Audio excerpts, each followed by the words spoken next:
Hello, everyone. Welcome back to Book Club Preview. I'm Michael, and today we're looking at The Giver, Chapter 16. Now, in this chapter, it starts with Jonas just feeling like he doesn't want to go back to training. He doesn't want more pain. He's looking out at the other kids having fun, and he misses his childhood because now he knows so much, and he doesn't want it anymore. But he knows he doesn't have a choice, and he has to continue getting more memories and feeling more alone and feeling more separate. But he knows that's his duty. So he goes back to the Giver, and since the Giver introduced warfare to Jonas, he's been really gentle with the memories, giving Jonas a lot of good, happy memories. And the Giver tells Jonas, that there are so many different happy memories of different things and experiences that, they're painful ones, but there are really great ones too. And, the Giver gives a few examples of some happy memories of different things. And Jonas asks him this question. He says, Giver, what is your favorite memory? And with this, the Giver knows immediately, oh yeah, I know which memory I'm going to give you. Lay down. So Jonas lays down, and the Giver puts his hand on his back, and immediately Jonas goes into the memory. And he can feel this warmth. He can feel this comfort. He can smell these delicious smells. There's a fire in the room. There's people all around, and they're opening some presents, and it's just this wonderful feeling. And the memory ends, and Jonas is like, whoa, what was that? There was family, and there was warmth, and he's going through all these things, and he asks, he's like, Giver, who were those old people in the house? And the Giver kind of laughs, and he says, those were grandparents. And he's like, well, who are my grandparents? Where do grandparents live? And they kind of talk about the difference between our lifestyles now of knowing our parents and knowing our parents' parents, and maybe even knowing the parents of our parents Whereas for Jonas, he only knows his parents. His grandparents are actually in the house of the old. Of course, he could go look at the records and find out who they are, but they don't have any connection with Jonas or his sister, or even now with his parents. And so, Jonas kind of feels something was missing. And he's like, oh, Giver, there was this word from that memory, and I can't remember it, but with the parents and the grandparents and everyone there was something. And the Giver says, oh, that was love. And Jonas is like, yeah, love, that's what it was. Why don't we have love anymore?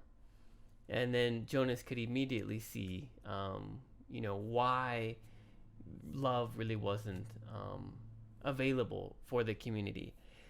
And he doesn't really explain his idea to the Giver because he gets a little embarrassed. He was like, why don't we have that anymore? Love. But then the Giver was like, well, what do you mean? And Jonas immediately says, oh, well, I can see how it would be dangerous having a fire in a house and things like that. But really, Jonas was thinking maybe I could see how love could be dangerous. Or he was too embarrassed to kind of talk about those feelings. But they did talk about love. And Jonas actually kind of says, Giver, I wish you could have been my grandparents. I wish you could have been my grandpa, part of my family unit. And so there's like this connection there. After the training, Jonas goes home, and he has a really big question for his parents. And he rehearsed it all day. Do you love me? Do you love me? Do you love me? Do you love me? Mom and Dad, do you love me? And he practiced it because this was really embarrassing. And he had to practice it over and over again until finally he goes home and he says, Dad, yes, son, I have a question for you. Sure. Do you love me? Jonas, come on. Precision of language. And Jonas is like, what are you talking about? And mom and dad said, Jonas, love has such a general meaning that it doesn't mean anything anymore. You can't ask someone that question. It almost has no meaning. You can ask, do you enjoy me? Are you proud of me? But love, what is that? And so Jonas is like, oh, yeah, I see. And that was the first time Jonas lied to his parents. And he's lied in other cases, but to his parents, that was the first time he lied.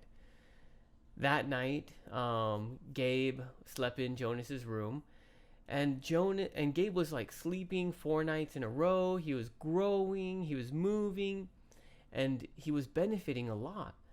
And so Jonas's dad took him back to the care center and was like, okay, good, yeah, Gabe looks great. We think he's going to be able to have a new family. But when they took him away from Jonas, Gabe kind of went back to where he was before, of not sleeping that well, not communicating that well. And so then they thought, well, why don't we just give him to Jonas for a few more days to see if he can get that pattern of sleeping all night. And so they give him back to Jonas, and Jonas, of course, the secret, he's been sharing memories with Gabe every night. And that's why Gabe has been sleeping so well. So, in the morning time, Jonas gets ready. He has his pill, and you remember he has these man feelings now, these adult feelings of liking girls, and this pill helped take those feelings away.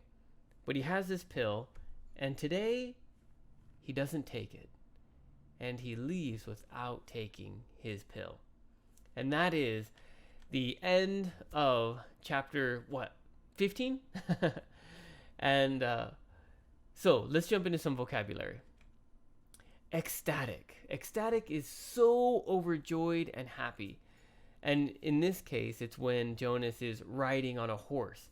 He's riding on a horse and he's just going through a meadow, riding super fast, and then getting off and drinking water with the horse right next to him. And the horse kind of nudges Jonas's face with love and affection.